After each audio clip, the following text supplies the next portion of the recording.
everybody. I'm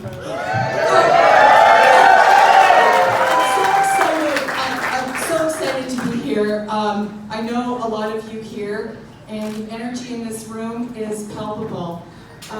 We're here because we care about each other, and we're going to have a talk about how our country can do better with some of our NDP policies under our New Deal for People. But first, I'm going to do some introductions, and before that, I want us to grab that hopefulness and that intention that we have for this country, and let's do a proper land acknowledgement together.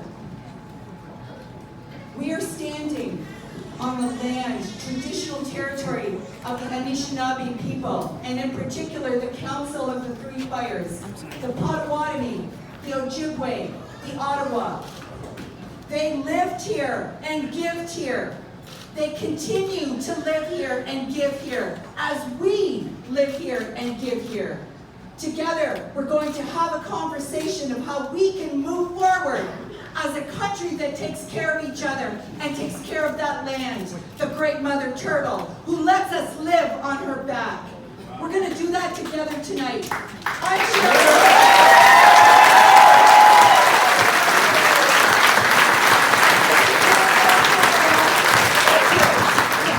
Cheryl Hardcastle. I'm running in Windsor to come see. I'm seeking re-election. I have a team with me. I call us, Jagmeet knows this already. We're TCB, taking care of business. Tracey, Cheryl, Brian. So, I'm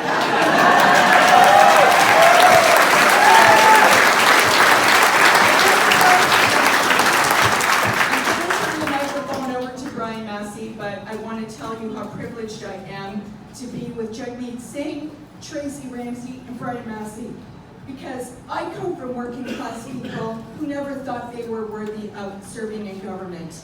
And here we are, working people, taking care of each other and making sure that the profound knowledge that we have from living real lives matters and is actually reflected in our policy decisions. And we're capable of doing that as a country. And I thank these three here for helping me feel the confidence to do a good job in Ottawa and represent you properly. Thank you. And I'm going to turn it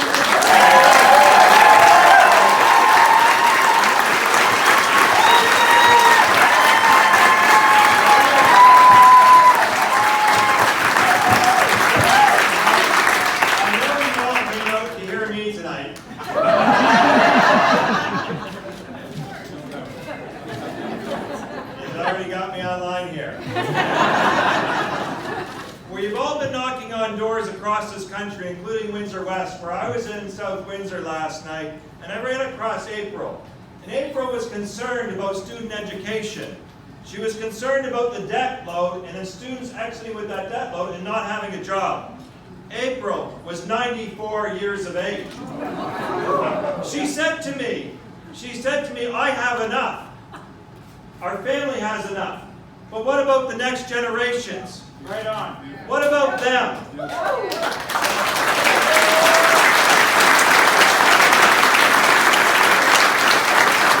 she said, for too long, Ottawa has had too many people in it for them. This time, we should be in it for all of us.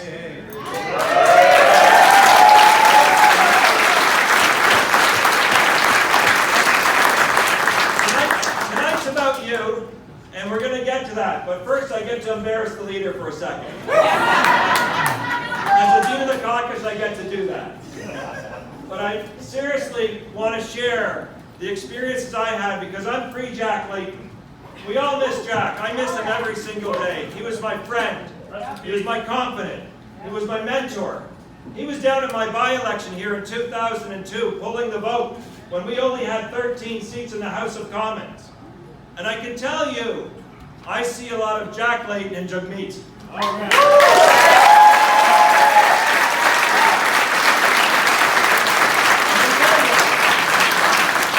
It comes from the simple stuff. It comes from the handshake. It comes from the extra bounce in his step. It comes from his smile, his willingness to engage people at all economic levels, at all opportunities, and his expectations of a caucus that is to provide solutions for Canadians, not just to oppose things, but to come to the table to better the lives of men and women across our country. And thank you very much for being that leader. That's what Canada needs. That's what Canada needs.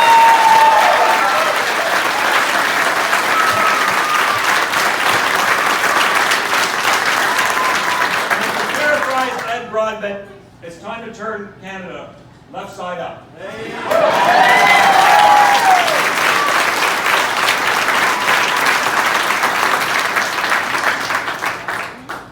Wow, thank you so much. Check, check. Thank you so much for the kind words, Brian. Give it up to Brian, everybody.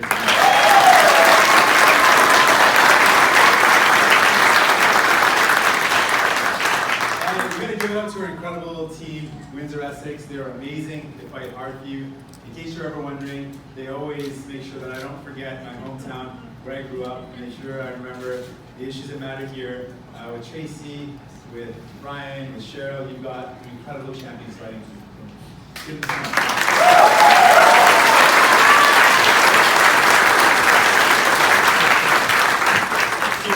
I want to talk to you a bit about what's at stake, a little bit about what's going on, and then I want to have a conversation with you all. But I want to just take you back to what's going on across Windsor, across Essex County, across Canada. You know, more and more we're seeing people, meeting people. I get to talk with lots of folks across Canada, and they tell me their stories, they tell me their hopes, they tell me what worries them, what keeps them up at night. And as I speak to Canadians, more and more they're telling me they're working hard. Folks are working really hard. But they feel like as hard as they work, they're not getting ahead. And it's harder.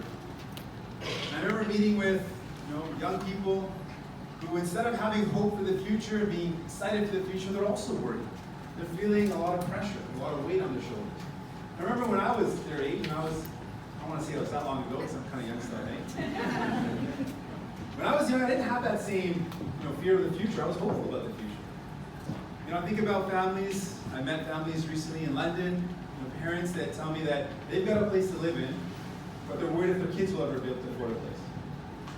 People that tell me that affording a place is one thing, affording rent is expensive. People can't even find a place that they can afford to rent. And I've got a lot of families that tell me about how much medication costs, how costly it is, how expensive it is. I met a woman in London, and she was telling me that she's pregnant, and she's telling me that she's got a medication she's got to take. Her doctor prescribed the medication. And she's got coverage, but her coverage doesn't include that medication. So she's got to pay, as a single mom, she's pregnant, and she's got to pay over $400 a month for medication. But a woman in Hamilton, whose expenses are so high that she had to move back in with her parents. She's living with type 1 diabetes, so she was born with it, and it means she spends thousands of dollars on medication. And she had coverage under her parents. She had coverage as a student, but now that she's no longer in school, she's got to pay thousands of dollars a month. I think about this kid that I met. And he told me that he lives with this illness, a chronic illness. And it means he's got to take medication, he's got to take injections, monitor his blood levels. And you can see that I was worried about him. He said, don't worry about me. I know what to do. I can take my medication, I can take care of myself. But I am worried about one thing, he told me. I'm worried about how much my medication costs my mom and dad. He's a 10-year-old kid, and he's worried about being a burden to his family. When people are worried about the future, we know that some people are going to come along. If people can't find housing, people can't find a job that makes ends meet, people are going to worry about the future. When they're worried about the future, there's some folks who are going to come along and say, you know what, you know who's to blame? You know whose fault it is? Because you can't find a house, because you can't find a job, it's that new Canadian's fault. It's that new immigrant's fault. And they're going to exploit us and divide us that way. And I want to say to you today, that it's not that new Canadian's fault, it's not that immigrant's fault, it's not the refugees' fault. The reason why we're in this position today, where we can't afford healthcare, where we can't find a place to live, where we're worried about the future and we're not sure if our jobs are going to be able to pay the bills, the reason we're in this position today is because of decisions that conservative and liberal governments in Ottawa have made. That's right.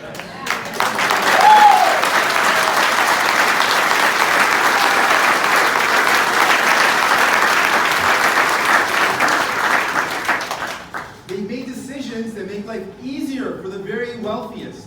The people at the very, very top. Their lives are easier, and it's harder for everyone else. That's who we should be angry at.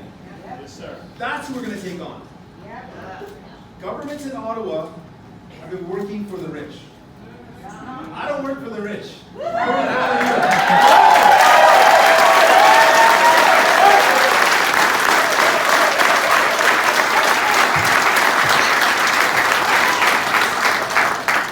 Now there's a choice in this election.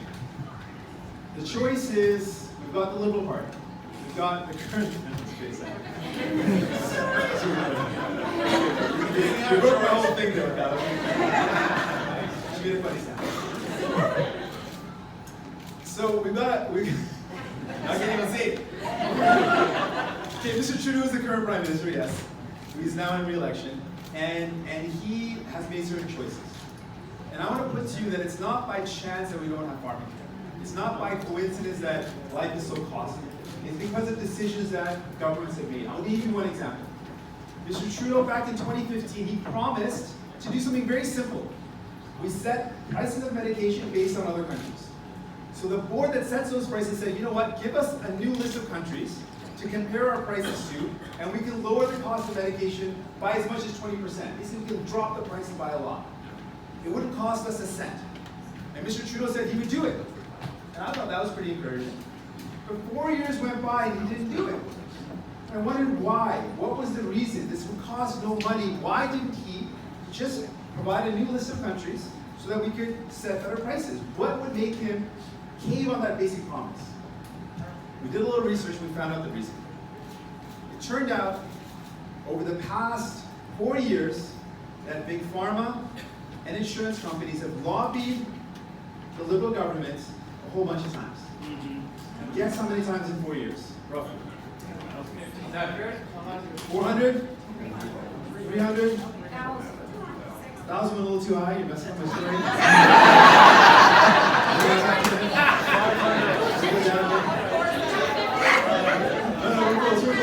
We're close. 850 times. Wow. That we can count. This is what we can count. So after meeting with the big pharma lobbyists, after meeting with insurance lobbyists, Mr. Trudeau caved on that commitment to drop the cost of medication. And now he's making the promise again. 4 years later, as if we forgot, he's saying, oh yeah, I'm going to actually bring down the cost of medication. We know when push comes to shove, Mr. Trudeau chooses to have those at the top. And it hurts everyone else. And we are going to change that, my friends. Yes, sir.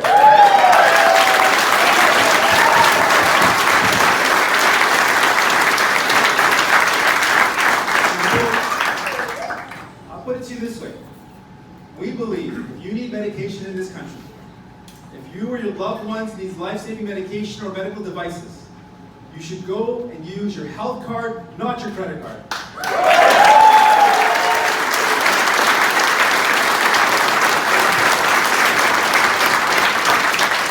So we can expand pharmacare. We can expand our healthcare system to include pharmacare, but only if we have the courage to take on the powerful lobbyists at the very top. We can take on the big telecom companies who are charging us the highest cell phone and internet prices in the world. We can take them on.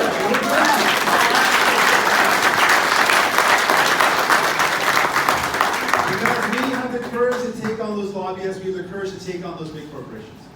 You know, we can make sure young people have a brighter future. You know that the story about April really touched me that Brian just mentioned. You know, when someone in their 90s was thinking about young people and their future. You know, young people, here's another example of Mr. Trudeau's choices. Over the past 4 years, students that have debt have been charged not just prime, but prime plus 3%. That's more than a bank would charge. So Mr. Trudeau charged prime plus 3% on student debt. That means over 4 years he collected $3 billion out of the pockets of students that are struggling. But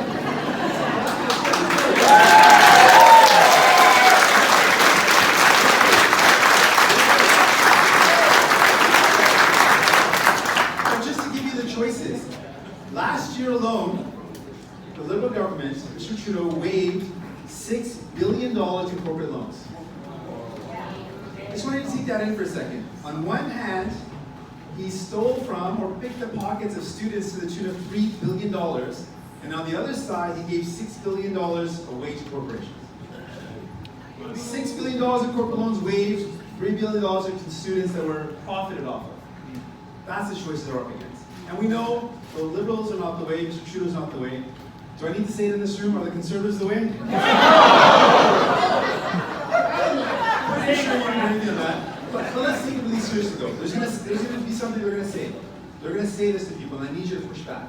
They're gonna say to people, we're gonna save you a couple dollars. Right? They're gonna cut your taxes. That's what they're gonna say. They're gonna say that. They're gonna cut your taxes. But let's be honest. Every single time Conservatives have cut taxes, has it benefited working class people? No. That's austerity. The money has gone to the wealthiest. They cut taxes, sure, for the wealthiest, but what else do they cut? Services. All the services that you and your family depend on. And we don't need to look very far for an example. Where do we look? Mr. Ford. Let's look to Toronto. Mr. Ford came into power on an agenda of being for the people. He wasn't for the people, he was for the powerful corporations. And what he did is bring in cuts that hurt the most marginalized, the most vulnerable, kids with autism, people who need to go to the hospital, kids going to school, classroom sizes. That's not the solution, my friends. That's going to make things worse. So I tell you that there is a brighter way. There is a brighter future possible. We don't have to choose between the red door or the blue door. We can choose a beautiful, shiny orange door.